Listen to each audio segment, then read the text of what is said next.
Bibiruin mo? Tama na, ayaw ko na. Aray ko. Iyak ka pala eh. Hindi ko na yun uulitin. Sasamahan pa kita dito. Alam ko hindi ka pa sanay dito. Anong tingin mo sa akin? Walang alam? Nako, susuko na ako. Ayan, ayan ang gusto kong marinig. Takot pala eh.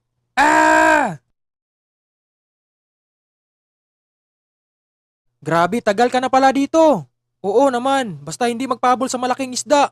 Grabe ka pala sisig boy, marami ka palang pinagdadaanan.